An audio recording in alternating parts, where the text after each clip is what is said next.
Hey everybody, how's it going? I'm Sethum and welcome back to another video. Today, this time around, it is going to be a video guide for Raid Shadow Legends, which is a game that I have recently started playing and introduced to the channel. Now, in this is going to be a top 10 tips for players that are starting out in the game, and this is based on my experience of playing the game and the mistakes that I have made. Now, I have played on two separate accounts. The first one I made a ton of mistakes, and on the second one I made some mistakes, but fewer than on the first one because I learned from my mistakes. And so the purpose of this video is for me to share my knowledge of things of this game and to help you guys prevent you from making the same mistakes that I made. So the very first thing that you want to look at is you will want to focus on 1 to 2 champions. I personally recommend focusing on 2 champions. As you can see, I am focusing on Elaine and Kale.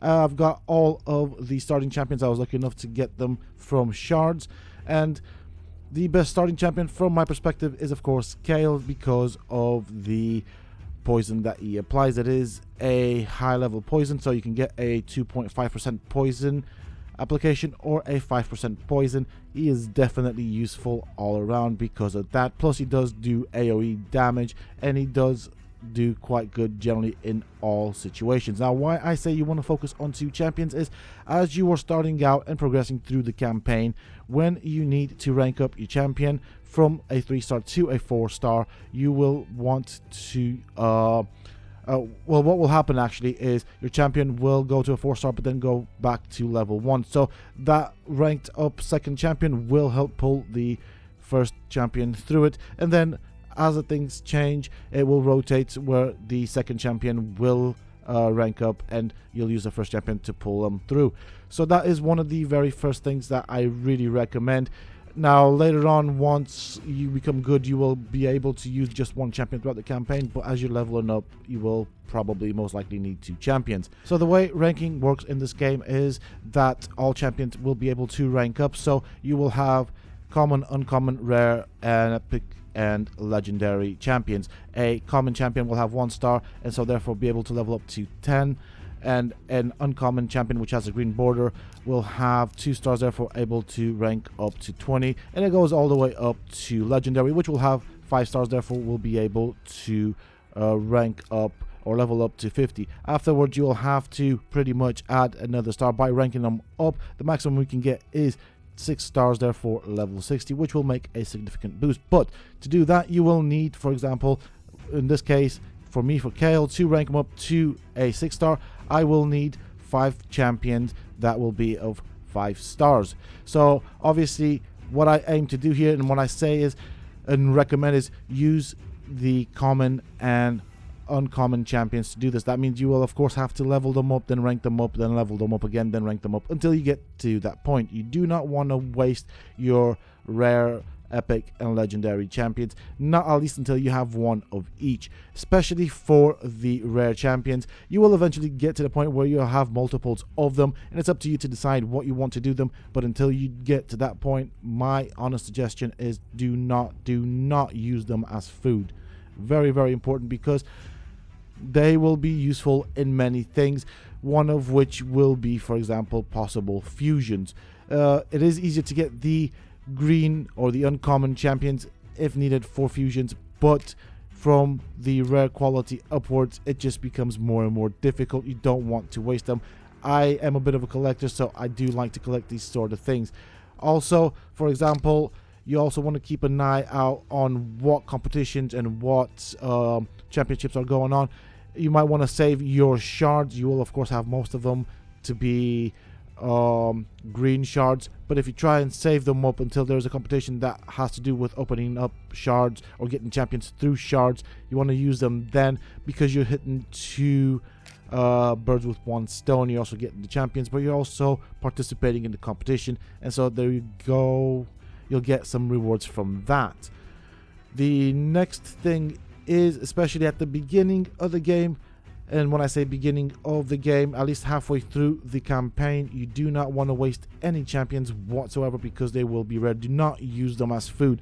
You want to save that for the second half of the campaign on normal. This is going to be quite useful. And so the next thing that you want to do and keep in mind is you want to unlock the market. You will have to invest money and gems in it. I suggest you do unlock every single tier because it will be coming in helpful. As you can see, I've already purchased some items, and those are primarily the green shards. It does help with building up those shards. And when you get later onto the game, at least for me, I personally prefer to use the common champions as food for the uncommon champions to help boost them and economize on energy. The very other thing you want to do is you want to focus on, or keep an open mind on, the quests, especially the daily quests. You want to complete them because there are a ton of good rewards. There will be energy, there will be tokens for the arena, and so this is what you can expect to do. I'm going to scroll through them so you guys can see, but there's daily quests, there's weekly quests, there's monthly quests. You want to try and get these done as much as you can for the rewards. They will help you with leveling up. You will get gems, you will get money, you will get a lot of stuff from it, and by doing it regularly you will get a massive benefit from it. Now, there are 3 ways of actually getting energy in this game. There's doing the daily quest, there's one for being logged in for a specific amount in the game, and then there's another way you can get it by regularly logging onto the game. So I believe it's every 14 days or something like that, you'll get 500 energy, so you can stack it up. With this, I wanted to add a specific tip. Now, a lot of people will say don't overflow your pool of energy. Now, I want to go against that and say do overflow your pool of energy, especially when you're starting out in the game. You will very often do that, and maybe sometimes you won't have enough time to play it. So what I tend to do is, for example, when I'm at work for 3 days, I will log on to the game, do the dailies, and collect the rewards, so that when I'm off, I have a ton of energy to go through and use to my discretion as to what I want to use it on.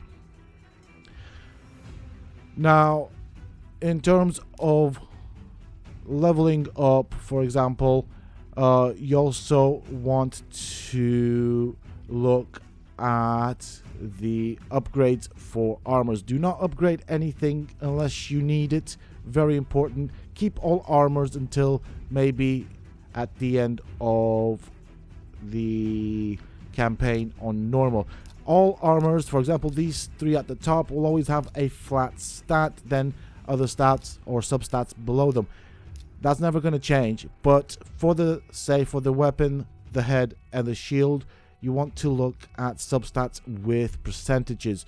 Whereas for the second layer, which will be the gloves, the chest, and the legs or the feet, you want to focus on percentages for the primary stat, and then as much as you can, you want to get percentages for the substats. The reason for this is a flat stat will always be flat. It will not scale up in any form, shape, or manner, whereas the percentages will scale up with your character. So, of course, obviously, as you level up and increase the strength, the core stat of your character, by that stat having a additional percentage to it, it will scale up with it. It's quite important. Now, same as with the champions, the artifacts will come in several variations. You will have common, uncommon, rare, and legendary, and you will also have them ranging from 1 star to, I believe, 5 or 6 stars. I think it's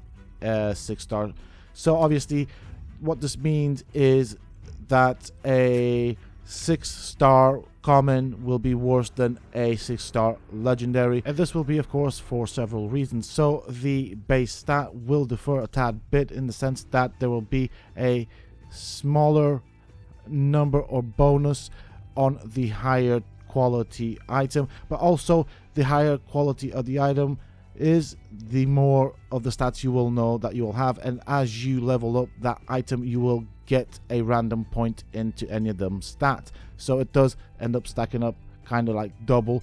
So when you start out in the game, this is another tip right here, is I strongly suggest that you focus on the life set, and then as you get halfway through the campaign, you will be able to farm the part of the campaign that will drop the lifesteal blood set. I do recommend this. This is quite good. It does help with the sustainability of your champions, as it will, of course, return some of that damage in the form of healing.